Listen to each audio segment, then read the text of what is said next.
ఉదయం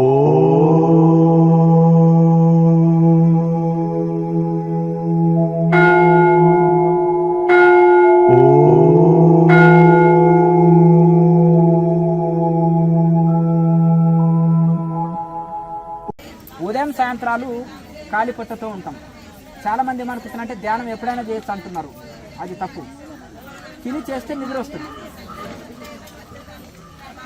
ఒకవేళ నేను ధ్యానము చేయాలనుకుంటున్నా అంటే ఆ రోజు ద్రవాహారం తీసుకోండి. జ్యూసులో, పళ్ళ జ్యూసులో, కూరగాయ జ్యూసులో ఒక పండు ఏదో ఒకటి లైట్ ఫుడ్ తీసుకొని ధ్యానం చేయండి. మీకు తెల్లవారులు ధ్యానం చేయాలని ఉందనుకోండి, రాత్రి ఏమీ తినకండి, కొన్ని నీళ్ళు తాగండి అంతే. నిద్ర రమ్మంటే వస్తుందా? తృప్తిగా భోంచేయండి. హాయిగా 2 నిమిషాలకే నిద్ర వస్తుంది.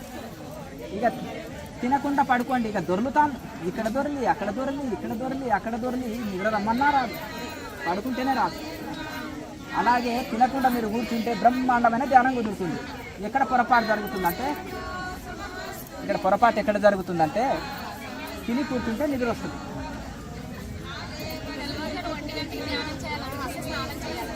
అవసరం లేదు. కాలకృత్యాలు తీసుకొని కూర్చోవచ్చు.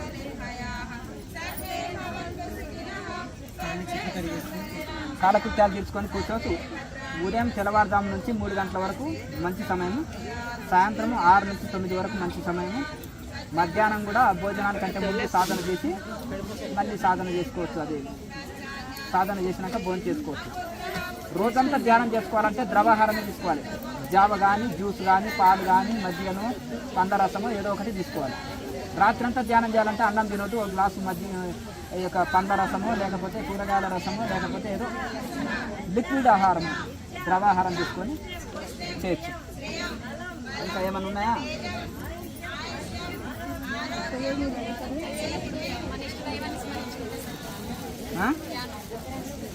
అంటే ఇష్టదైవ ధ్యానం వలన కూడా మనసు ప్రసన్నత చెందుతుంది. ఇష్టదైవ ధ్యానంతో కూడా మనసు ప్రసన్నత చెందుతుంది.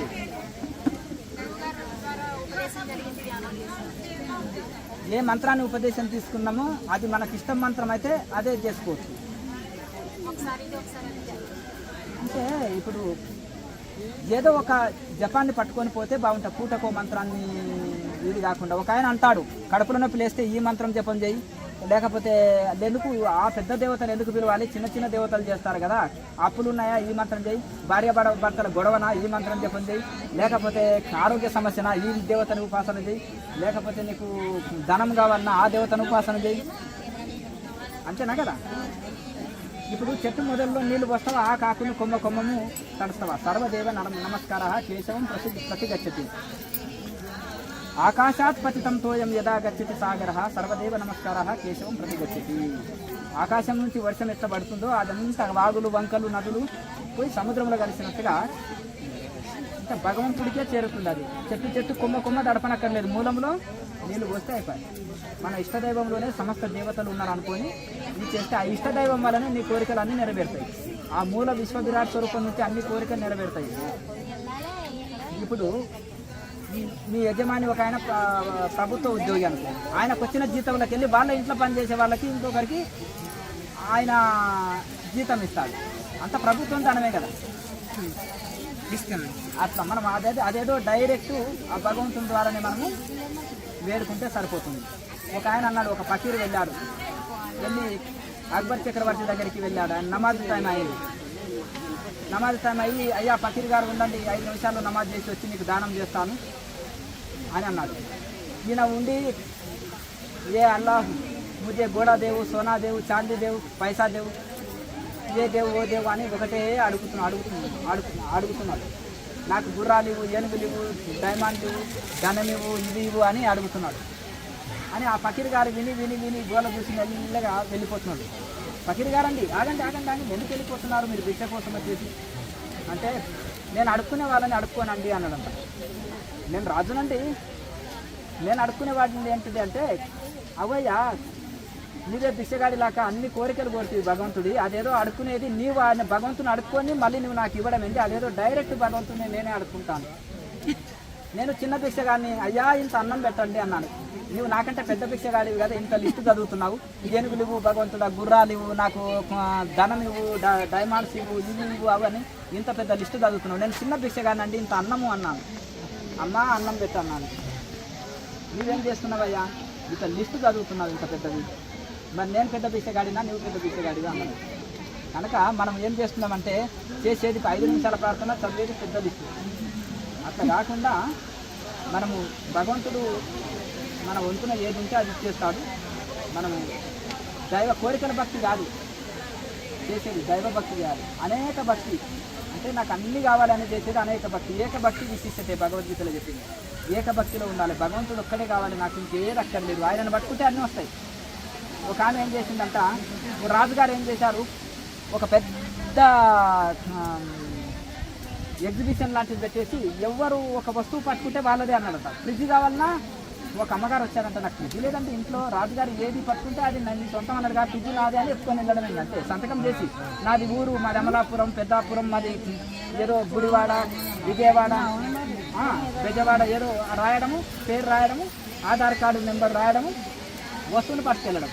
ఒక అమ్మగారు వచ్చిందంట, మా ఇంట్లో చీపురు లేదండి, తీసుకెళ్ళి, కుక్కర్ లేదండి, టీవీ లేదండి, ఫోన్ లేదండి, అన్నీ పట్టుకెళ్తున్నారు.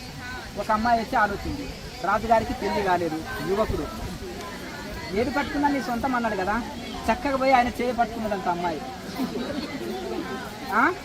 ఏంటమ్మాయి నా చేయి పట్టుకున్నావు అంటే, మీరు ఏది పట్టుకున్నా మీ సొంతం అన్నారు కదండి, మీరే కావాలనిపించింది, నేను మీ చేయ పట్టుకున్నాను అన్నదంట. అమ్మాయి చూస్తే చాలా తెలివిగా ఉంది, చక్కగా ఉంది, చదువుకున్న దాని లాకుంది, ఈ తెలివైన అమ్మాయిని చేసుకున్నా మంచిది అని. ఇంకా రాజుని పట్టుకుంటే అన్ని వస్తువులు ఆమెవే కదా, మనం ఒక్కొక్కటి. ఇప్పుడు ఫ్రిడ్జ్ తీసుకోకపోతే టీవీ ఉండదు, టీవీ తీసుకోకపోతే కుక్కర్ ఉండదు, కుక్కర్ లేకపోతే ఫ్యాన్ ఉండదు, ఫ్యాన్ లేకపోతే కారు ఉండదు, కారు లేకపోతే ఇల్లు ఉండదు. అంతేనా కదా, ఇక అన్నీ వచ్చే. భగవంతుని పట్టుకుంటే అన్నీ మన సొంతమే. మనమే ఒక్కొక్కటి వస్తువుని కోరుతున్నాం, వస్తువుల భక్తి చేస్తున్నాం, భగవంతుడి భక్తి చేస్తలేము మనం. అలాగే పూర్వము లక్ష్మీదేవి ఏమన్నదంటే, లక్ష్మీదేవి వెళ్ళిపోతుంటే యజమాని ఏమనలేదంట, ఒక్కొక్క వస్తువు వెళ్ళిపోతుందంట, వెళ్ళిపోతున్నా ఏం అనుకోలేదంట. లాస్ట్కు లక్ష్మీదేవి వెళ్ళిపోతుంటే కూడా ఆయన ఏం పట్టించుకోలేదు. శ్రీమన్నారాయణుడు వెళ్ళిపోతుంటే, స్వామి మీరు మాత్రం వెళ్ళిపోకండి అని దగ్గర కాళ్ళు పట్టుకున్నాడు. ఏంటయ్యా మా ఆవిడ వెళ్ళిపోతుంటే మన పొత్తువి, నన్ను ఎందుకు బిగ్గర పట్టుకున్నా అంటే, ఆమె ఊరి బయటకు పోయి మళ్ళీ మా ఆయన వస్తలేడు ఏంటి అని, ఎందుకు వస్తాడు స్వామి, నువ్వు పోతే మాత్రం కష్టం స్వామి అన్నాడంట. అంతేనా కదా, లక్ష్మి పోయినా ఎంత దూరం ఊరి బయటకు పోయి మా ఆయన ఇంకా రాలేదంటే, అయ్యో నా మతి మరపు, ఆయన రాకముందే నేను వెళ్తున్నాను అని మళ్ళీ వెనక్కి తిరిగేసి వస్తుంది. అంతేనా కదా, నారాయణుడు పోతే అంత ఖాళీ, ఇంకా లక్ష్మి భర్త వెంబడి వెళ్ళిపోతుంది. నారాయణుడు ఎక్కడ ఉంటాడో లక్ష్మి అక్కడ వచ్చి ఉంటుంది. అట్లా అది మనం తెలుసుకోలేక లక్ష్మినే పట్టుకున్నాం ఇంకా. అవునా కదా, లక్ష్మి ఎక్కడ పోదు, నారాయణుడు ఉన్న దగ్గరే. అంతేనా కదా, అడవిలో ఉన్న సీతమ్మ వెళ్ళిపోయింది రాముడెంబడి, అది పరిస్థితి. కనుక మనం భగవంతుని పట్టుకుంటే అన్నీ మనకు మన సొంతం అయిపోతాయి. మనం ఒక్కొక్క వస్తువుని మనం పట్టుకుంటున్నాం.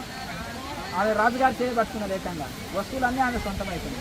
మనం భగవంతుని పట్టుకుంటే ఇవన్నీ బ్రహ్మాండం అంతా మనదే అయిపోయాయి. అట్లా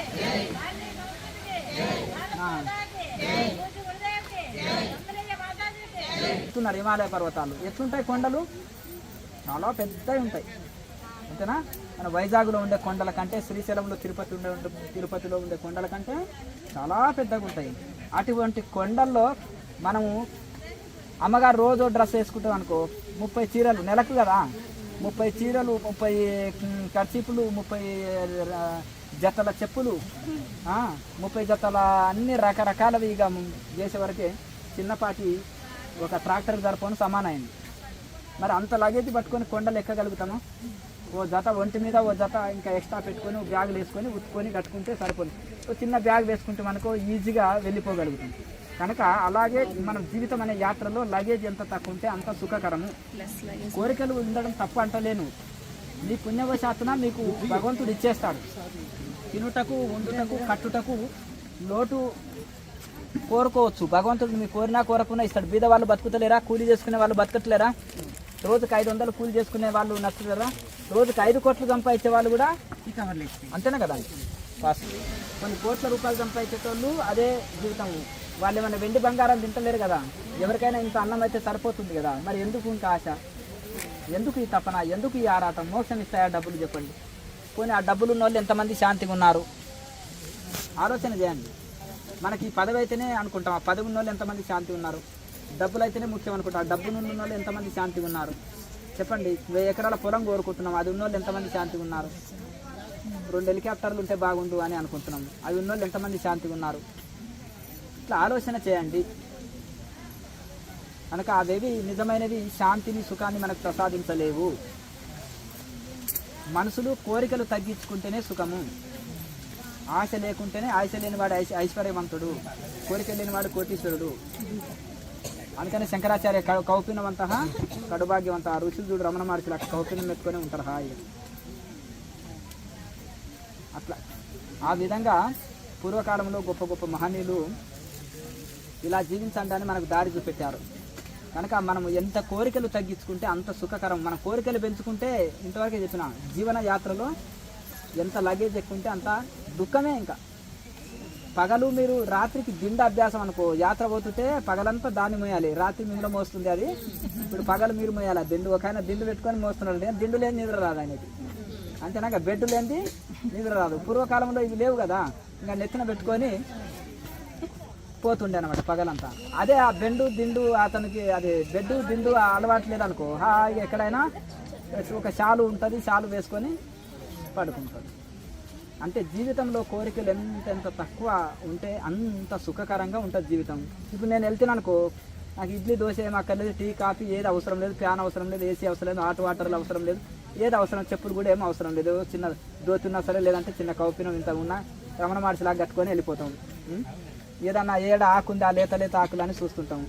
అర్థం అదేమంటుంది, మేక ఆలోచిస్తుందా? గార్డెన్లకు వస్తే ఆలోచిస్తుందా ఈరోజు ఏ టిఫిన్ చేయాలి, నేనేం చేయాలి అనేది? గబగబా ఏదన్నా చెట్టు కనిపించిందంటే తినేస్తుంది, వెళ్ళిపోతుంది. చేతి గడగనక్కర్లేదు, మూతి గడగనక్కర్లేదు, ప్లేట్ అక్కర్లేదు, ఏం లేదు, అంతేనా కదా? మూతితోటే తినేస్తుంది ఆవు, మేక, ఇవన్నీ. అట్లాగే మీరు కూడా కోరికలు ఎంత తక్కువ ఉంటే అంత అంత సుఖకరము జీవితంలో. కోరికల్ని తగ్గించుకోండి. మనకు ఏది కావాలనో భక్తి కలిగి ఉంటే భగవంతుడే ఇస్తాడు. అది నువ్వు కోరినా కోరకున్నా నీ పుణ్యబలమే నీకు ఇస్తుంది. ఒక ఎగ్జాంపుల్ చెప్తాను. పూర్వకాలంలో ఒక పండితుడు మంచి జాతక చక్రం వేసి పర్ఫెక్ట్ చెప్పేవాడంట. ఆయన తపస్సంపన్నుడు. ఆయన మాట అబద్ధం చేయాలని ఒక నాస్తికుడు ఉంటాడు కదా, పంతులు గారు మీరు జాతక చక్రం భలే వేస్తారండి, నేను 3 రోజుల తర్వాత ఏం తింటానో చెప్పండి స్వామి అంటే, జాతక చక్రం వేసి పంచభక్ష పరమన్నాలు తింటావు నాయన అన్నాడట. ఆ రోజు నేను ఉపవాసం ఉంటే స్వామి అని మనసులో అనుకున్నాడు అని. ఇంకా ఆయన ఏం చేశాడంటే, ఇక్కడ ఎవరన్నా ఉంటే అన్నం పెట్టిగానని, అన్నం పెట్టి ఎవరైనా భోజనం పెడతారు అని అడవికి వెళ్ళిపోయాడు.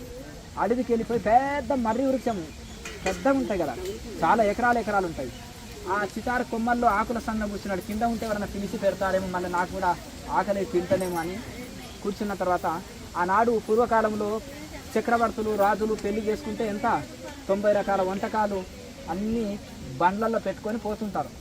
అన్ని రకరకాల కట్నాలు, కానుకలు తీసుకొని. బంతిపోటు దొంగలు ఉండేవాళ్ళు పూర్వకాలంలో. 40-50 మంది అటాక్ చేసిందంటే వాళ్ళని మెత్తగా తన్నడం, డైమండ్లు, పెళ్ళిళ్ళు ఇవి పోతుంటే వాళ్ళు తన ధనాన్ని లాక్కొని వెళ్తారు.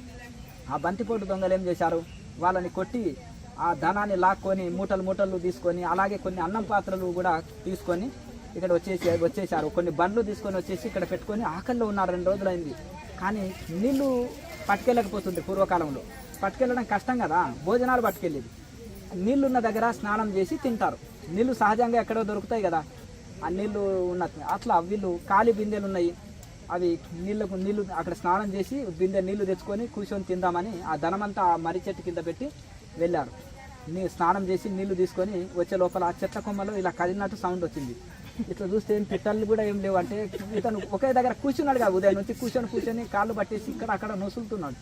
ఆకలి చెప్పేవారు ఒరే ఎవడో పైన కూర్చున్నాడు, పొరపాటున ఇంట్లో విషం వేసి మనం తిన్నాక చనిపోతే ఉన్నదంతా వాడు కాజేసే వాళ్ళని చూసిందా? మోసగాడా ఏమి అతను? మనమే దొంగలకు గజ దొంగ ఉన్నాడా ఏమి అని ఇది చేసేసి ఒరే నువ్వు కిందికి దిగా అన్నారంట. లేదండి అయ్యి బాబోయ్, నేను ఈరోజు వ్రతం పట్టినానండి, చెట్టు మీదే ఉంటా, ఉపవాసమే ఉంటానని. అడవిలో ఎవరైనా అన్నం పెడతా అంటే ఎవరు పెడతారని ఎదురు చూస్తారు, అన్నం తినమంటే ఉపవాసం అంటాడా అని కిందికి లాక్కొచ్చారంట. కాస్త పాయసం దాగంటే లేదండి నేను ఈరోజు ఉపవాసం అంటే ఒక కర్ర నోట్లో పెట్టారు, పోసారు. పాయసం వేసినప్పుడు ఏం చేస్తారు, గుట్టుకున్న మింగుతాడు కదా. ఇంకా అన్ని కొంచెం కొంచెం ఆహార పదార్థాలు ఫుల్గా తిని, అయ్యా పొట్ట ఉబ్బిపోయిందండి బాబోయ్ అంటే ఫుల్గా తినిపించారు. ఏం కాలేదు, ఒక గంట సేపు ఉన్నారు. వీడెవడో అమాయకుడు ఉన్నాడు వదిలిపెట్టేసేయండి, అమాయకుడు ఉన్నాడు అని అంటే వామ్మో అని పొట్ట పట్టుకొని అతను ఇంకా వెళ్ళిపోయాడు. ఇదేంటి బాబోయ్ నేను ఈరోజు ఉపవాసం ఉండాలనుకుంటే ఇన్ని తినేసానని వెళ్ళిపోయాడు. వీళ్ళ పనికి వీళ్ళు వెళ్ళిపోయారు. ఇంటికి వచ్చేసి పండితుల వారితోటి ఏం చెప్పలేక ఇక అన్నాడంట, మీ మాట నేను అబద్ధం చేద్దామని అడవికి వెళ్ళానండి ఉపవాసం. మీరేమన్నారు 3 రోజుల తర్వాత పంచపక్ష పరమన్నాలు తింటావు నాయన అన్నారు కదా, నేను ఉపవాసం ఉండాలి మీ మాటని అబద్ధం చేద్దామని చూసిన అంటే మరి ఎందుకు ఇలా జరిగింది స్వామి అంటే నీ పుణ్యబలం నాయన, ఆ రోజు నీ పుణ్యబలం ఎక్కువ ఉన్నది, ఆ రోజు నువ్వు అది తినేది రాత ఉన్నది, అది జరిగింది. నీ పుణ్యము నువ్వు అడవిలో ఉన్నా నీ చేత బలవంతంగా అనుభవింపజేస్తుంది అంతేనాగా. మా వాడు మంచిగా ఉన్నాడండి, వాడి ఫ్రెండ్ వెధవ వాడిని బండి మీద ఎక్కించుకొని పోయి కాళ్ళు ఇరుగొట్టుకొని తీసుకొచ్చాడండి అంతేనా. ఎందుకంటే వాడి కాళ్ళు ఇరిగేది ఉన్నది కాబట్టి వాడి బండి ఎక్కిపోయాడు అంతేనా కదా. ఒక ఆయన ఏం చేశాడంటే నేను కళ్ళు లేకుండా కూడా నడవగలుగుతానేమో అని ఆ ధనం మూట ఆడ ఉన్నది ప్రాక్టీస్ చేస్తున్నాడు అనమాట. కాలుకి ఏదో మూట తగిలిందని తన్నేసి పోయాడు. మళ్ళీ ఇంకొక ఆయన వచ్చేసాడు గుడ్డివాడే, ఇలా జవురుతూ వచ్చాడు, తీసుకున్నాడు. ఇలా చూస్తే ఇదేదో ధనం ఉంది కదా అని పట్టుకెళ్ళాడు, నోట్ల కట్టలు ధనం అని. అంటే గుడ్డివాడికి దొరికింది, కన్నున్న వాడికి దొరకలేదు. అంటే ఆ రాత ఫలం ఉంటే అట్లా ఆ విధంగా దొరుకుతుంది కనుక మన పూర్వ పుణ్యమే మనకు అందిస్తుంది. దానికి ఏం కంగారు పడవలసిన అవసరం లేదు. బ్యాంకులో డబ్బు ఉంటే ఏటీఎం కార్డు ఎప్పుడైనా వచ్చేస్తుంది అంతేనా కదా, ఎక్కడైనా తీసుకోవచ్చు, ఖాతాలో అది ఉండాలి కనుక మీరు దాంట్లో ఏం కంగారు పడవలసిన అవసరం లేదు అంతేనా. ఇప్పుడు నువ్వు కలెక్టర్ కావాలనుకున్నా ఆ చదవకపోతే కాలేవు. ఒకవేళ నువ్వు వద్దు అనుకున్నా కానీ కరెక్ట్ ఎగ్జామ్ రాస్తే నీకు ఇంటికే లెటర్ వస్తుంది. నువ్వు చేయాలన్నా వద్దా అనేది నువ్వు డిసైడ్ చేసుకుంటావు. జాబ్ అర్హత రానంత వరకు నువ్వు కోరినా రాదు, నువ్వు కోరకున్న అర్హత ఉంటే జాబ్ ఇంటికి వస్తుంది లెటర్. అట్లా కనుక మనకు కావాల్సింది ఏం చేయాలి, అర్హత సంపాదించుకోవడమే. కాకపోతే శుద్ధ సంకల్పం పెట్టుకోవచ్చు. నేను డాక్టర్ కావాలి, ఇంజనీర్ కావాలి, కలెక్టర్ కావాలని సంకల్పం పెట్టుకొని ప్రయత్నం చేయొచ్చు, తప్పు లేదు, అది అత్యాశయం కాదు. లక్ష్యం గొప్పదైనప్పుడు శ్రమ గొప్ప పడాలి. పెద్ద లక్ష్యం పెట్టుకొని చిన్న శ్రమ చేస్తుంటే కుదరదు. పెద్ద లక్ష్యానికి పెద్ద శ్రమ, చిన్న లక్ష్యానికి చిన్న శ్రమ ఉండాలి, లేదంటే పగటి కళలు అవుతాయి అంతే కదా. ఒరే నన్ను డిస్టర్బ్ చేయకు, నేను కలెక్టర్ అయిపోయినట్టు నాకు కళ వస్తుంది అంటారు కదా. అట్లా ఆ విధంగా మనము ఈ యొక్క కోరిక తప్పు కాదు, కానీ మితిమీరిన కోరికలు ఉండకూడదు. మోక్షం కావాలంటే తప్పు ఏం కాదు, కానీ ఋషులు చేసిన సాధన చేస్తే మోక్షం వస్తుంది అట్లా. కానీ కొంతమంది మోక్షం కూడా కోరికే కదండి, అది కూడా బంధానికి కారణమే కదండి. అంటే ఇప్పుడు నేను కలెక్టర్ కావాలని కోరిక లేకపోతే కలెక్టర్ కాలేవు, ఇంజనీర్ కావాలంటే కోరిక లేకపోతే కాలేవు, ధనవంతుడు కావాలని కోరిక లేకపోతే కాలేవు, నీకు మోక్షం కావాలని కోరిక లేకపోతే మోక్షాన్ని పొందలేవు. మోక్షం కావాలనే కోరిక బంధాన్ని కాదు, అది బంధం కాదు, అది నీకు మంచి కోరిక, అది భౌతికమైన విషయం కాదు కదా, అది ఆధ్యాత్మిక విషయం. ఏదైనా అది బంధానికి కారణం కాదు. అప్పుడు నువ్వు ప్రయత్నం చేస్తావు, సంకల్పం ఉన్నప్పుడే ప్రయత్నం చేస్తావు, ప్రయత్నం చేసినప్పుడే ఫలితం వస్తుంది. కనుక మోక్షం కావాలనే కోరిక కూడా బంధము కాదు. వేదాంతంలో కొంత చెప్పబడుతుంది, కానీ దానికి తగిన పరిశ్రమ చేయాలి.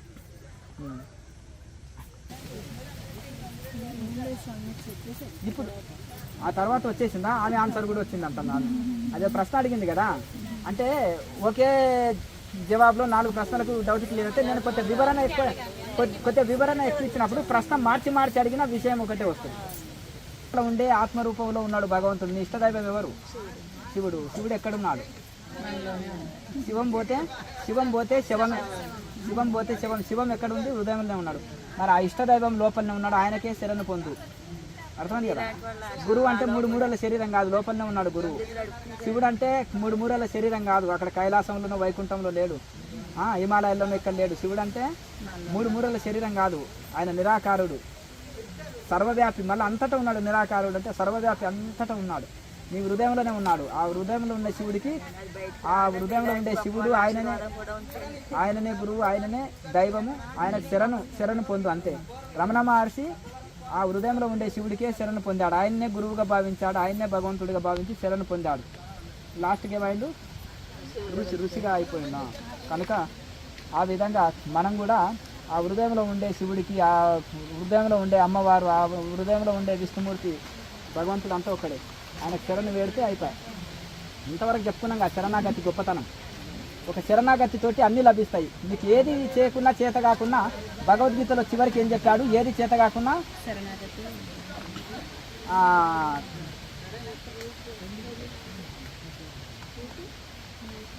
శరణాగతి కలిగి ఉండండి అన్నాడు.